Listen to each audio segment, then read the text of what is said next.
കോഴിക്കോട്ടേക്ക് പോകാം. കോഴിക്കോടും മഴയുടെ അവസ്ഥ എന്ന് പറയുന്നത് നിലവിൽ ജില്ലയിൽ മഴയുടെ ശക്തി കുറഞ്ഞിരിക്കുകയാണ്. എന്നാൽ പുഴയിലെ ജലനിരപ്പ് കുറയാത്തതുകൊണ്ട് താഴ്ന്ന സ്ഥലങ്ങളിൽ ഇപ്പോഴും വെള്ളക്കെട്ട് തുടരുകയാണ്. കാരശ്ശേരി പഞ്ചായത്ത് ഓഫീസിന് സമീപം മണ്ണിടിഞ്ഞിട്ടുണ്ട്. രാവിലെ മുതൽ കോഴിക്കോട് ജില്ലയിൽ മഴയുടെ ശക്തി കുറവാണ്. എന്നാൽ താഴ്ന്ന ഭാഗങ്ങളിൽ ഇപ്പോഴും വെള്ളക്കെട്ട് തുടരുകയാണ്. പുഴയിലെ ജലനിരപ്പ് താഴാത്തതാണ് കാരണം. മൂഴിക്കൽ, കണ്ണാടിക്കൽ, പറമ്പിൽക്കടവ്, കക്കോടി മേഖലകളിലാണ് വെള്ളക്കെട്ട്. 2012 ഇങ്ങനെ വലിയ വെള്ളം ഇങ്ങനെയാണ് വന്നത്. അതിലെ വഴിക്കൊക്കെ വന്നു പോകാന്നല്ലാതെ റോഡ് കൂടെ വന്നു പോകാന്നല്ലാതെ വീട്ടിലൊന്നും കയറില്ല, മുറ്റം വരെ വരും. കാരശ്ശേരിയിൽ പഞ്ചായത്ത് ഓഫീസിന് സമീപം മണ്ണിടിഞ്ഞു. ഇതോടെ 2 വീടുകൾ അപകടാവസ്ഥയിലായി.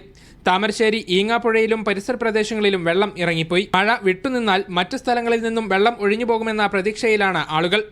മീഡിയ 1 കോഴിക്കോട്.